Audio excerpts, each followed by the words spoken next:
थंडीचं सीझन आलेलं आहे. माझ्या मुली बोलत होत्या, मम्मी मस्त कचोरी बनव, थंडी वाजते मस्त सकाळ सकाळ नाश्ता. तर मी विचार केला की चला बाजारात मस्त हिरवेगार तुरीच्या शेंगा आणलेल्याच होत्या घरी, मग त्या काढल्या, त्याची कचोरी बनवली. खरंच खूप छान लागते, करून बघा. आता आपण रेसिपीकडे वळूया. हिरव्या मिरच्या 5-6 आपल्या म्हणजे टेस्टनुसार घरी आपण म्हणजे ज्याच्या घरी जसं तिखट स्पायसी खातात तसं घ्यायचं. मी अंदाज सांगत नसते. तर माझ्या घरी कसं थोडंसं तिखट पण खातात आणि कचोरी थोडंसं असं स्पायसी असले की छान वाटते. कारण की तुरीचे दाणे कसे हे असतात ना, म्हणजे त्याच्यात गरा जास्त असतो, मग ते थोडे तिखट असले की मस्त वाटतात.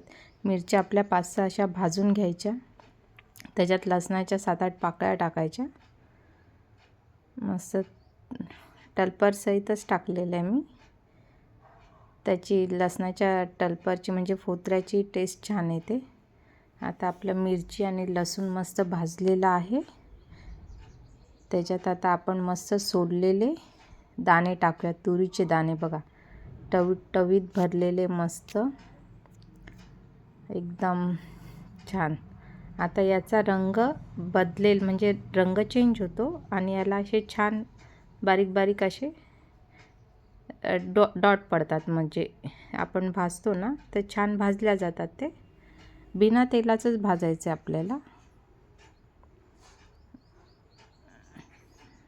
मस्त हिवाळ्यात करून बघायचं, सीझन वाईज. मुलांनाही खाऊ घातलं तर कसं वेगवेगळी टेस्ट बदलते आणि आपल्यालाही रेसिपी करायला आवडतात वेगवेगळ्या काहीतरी विशेष. आता याच्यात आपण थोडंसं जिरं टाकू. दाणे आपले भाजून झालेले. जिरं लवकर नाही टाकलं कारण की जिरं कसं जळून जाईल, म्हणून जिरं शेवटी, म्हणजे आपल्याला अर्धा मिनटात हे दाणे आपल्याला हे मिश्रण बंद करायचे, भाजायचं नाही, तेव्हा आपण जिरं टाकूया. का जिऱ्याला निस्साचा चटका लागला पाहिजे कढईचा, बस. आता मिक्सरमध्ये आपण मस्त जाडसर पेस्ट करायची. पेस्ट नाही करायची, जाडसर असं दळून घ्यायचे. तर त्याच कढईत आपण तेल टाकूया. थोडंसंच तेल टाकूया कारण की कचोरी आपल्याला तळायची आहे, म्हणून भाजीला इतकं म्हणजे ते मिश्रण जे आपल्याला स्टफिंग बनवायची त्याच्यात जास्त तेल नाही पाहिजे. आता हे आपलं मिश्रण झालेलं आहे, जाडसरच दळलेलं आहे, बघून घ्या तुम्ही. थोडंसं मीठ टाकायचं आणि हळद टाकायची. हळद याच्यासाठी की जे आपलं वरची हे असते ना, म्हणजे कचोरीचं आपलं जे पिठाचा भाग असतो ना, त्याला थोडंसं असा हलकासा पिवळा रंग येतो. कारण की आपण ह्या मैद्याच्या कचोऱ्या नाही बनवत आहे, आपण ह्या गव्हाच्या पिठाच्या कचोऱ्या बनवत आहे. आता हे पण थोडंसं परतवून घेतलं ना, बस 1-2 मिनटासाठीच परतवायचं आपल्याला. कारण की दाणे आपण भाजून ऑलरेडी घेतलेलेच आहे. मिरची, दाणे हे सर्व मिश्रण भाजून घेतलेले. याच्यात कोथिंबीर थोडीशी प्रमाणाच्या वरती जास्त टाकली ना की स्टफिंगला कसं म्हणजे हिरवासर बघा, हिरवा रंग पण येतो आणि ते मिश्रणमध्ये पण असं बाहेरून पण कोथिंबीरचं टेक्स्चर दिसतं. आतलं जे आहे ना आपलं स्टफिंग भरू ना, तेव्हा ते जेव्हा कचोरी होते तेव्हा कोथिंबीर छान दिसते आतली बाहेर आणि खायला पण छान लागते त्याची टेस्ट. आणि आता हिवाळ्याचं कसं कोथिंबीर स्वस्त मिळते तर खाऊन घ्यायची, चांगली असते ती पण. आता मस्त आपण कणिक मी मळूनच घेतलेला होता उंडा, म्हणून ते काही व्हिडिओमध्ये मी दाखवत नाही. कारण की आपला पिठाचा उंडा आहे साधा, त्याच्यात थोडंसं जिरं टाकलेले, मीठ टाकलेले आणि मळून घेतलेले पीठ. मैद्याचं असतं तर मी तुम्हाला दाखवलं असतं. कारण की आपल्याला ह्या म्हणजे गव्हाच्या पिठापासून तुरीच्या दाण्यांच्या कचोऱ्या बनवायच्या. छान सोपी रेसिपी, जास्त वेळ काही लागत नाही. आता हे असं आपण करून घेतलं ना की कसं मग कचोरी लाटायलाही सोपं पडते आणि हलक्या हाताने लाटायची. आपल्याला जेवढी साईज पाहिजे तेवढी आपण लाटू शकतो. जर तुम्हाला कचोरी म्हणजे लाटायची नसेल तर ती आपण हाताने पण असं प्रेस करून घेतली तरी चालते, पण कचोरी थोडीशी मोठी साईज असली की छान वाटते. आता ही आपली झालेली आहे कचोरी लाटून.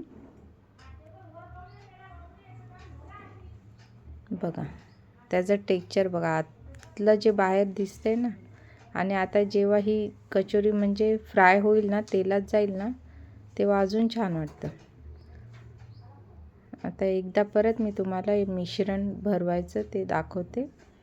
काय नाही, आपला छोटासा उंडा घ्यायचा. आपल्याला कचोरीची साईज केवढी घ्यायची तेवढा साईजानुसार आपल्याला उंडा घ्यावा लागतो. काय एवढं विशेष नाही आहे, पण आवडलं म्हणून मी रेसिपी तुम्हाला तुमच्यासोबत शेअर करत आहे.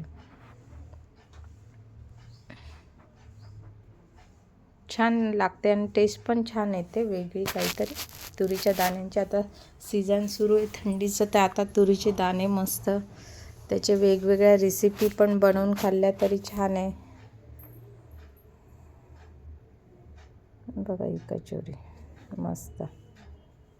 अशा आमच्या घरी मोठ्या मोठ्या कचोऱ्या पाहिजे.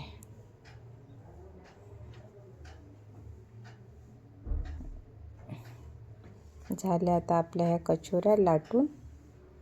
तर मी अजून लाटून नंतर थोडंसं मिश्रण आहे ते नंतर करेल, पण आता हे तुम्हाला दाखवते. आता तेल आपलं मस्त गरम झालेले. पहिले खूप कडक तेल गरम करून घेतलं मी, नंतर मीडियम आच करून घेतलं. तेल छान कडक आपलं गरम झालं आहे. तर मीडियम केलं की कसं मग कचोरी पण लगेच वरतून जळणार नाही आणि आतूनही शेक छान लागतो. आतलं तर मिश्रण आपलं भाजलेलंच आहे, पण कचोरी थोडीशी मस्त अशी भाजून घ्यायची मीडियम आचेवर.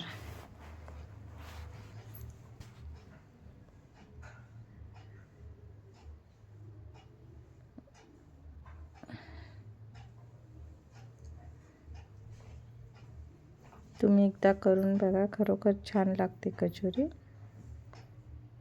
मला तर आवडली बाबा, माझ्या मुलींनाही आवडली विशेष म्हणजे.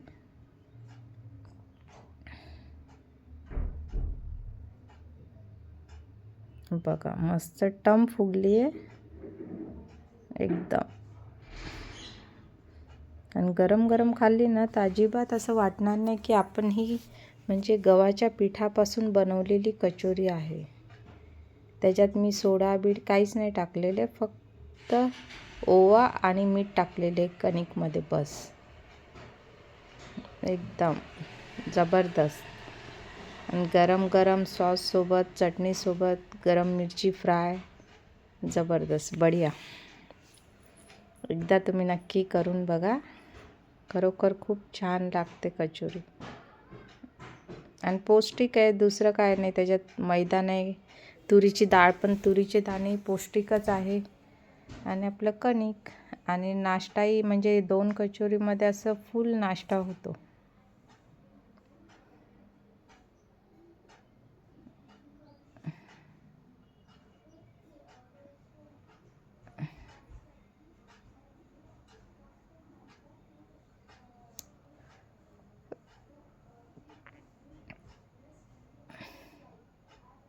हे बघा फुगलेलं आहे, बघितलं. ते टेक्स्चर बघा, आतलं मिश्रण बघा किती मस्त दिसते. हे बघा, है ना. बघा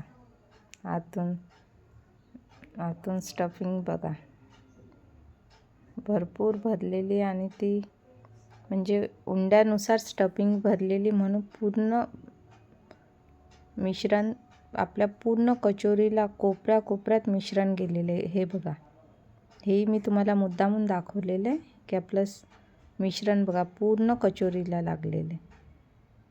जबरदस्त. एकदा नक्की करून बघा, ट्राय करून बघा. सोपी पद्धत आहे, आणि गव्हाच्या पिठापासून बनवलेली कचोरी नक्की करा आणि या खायला.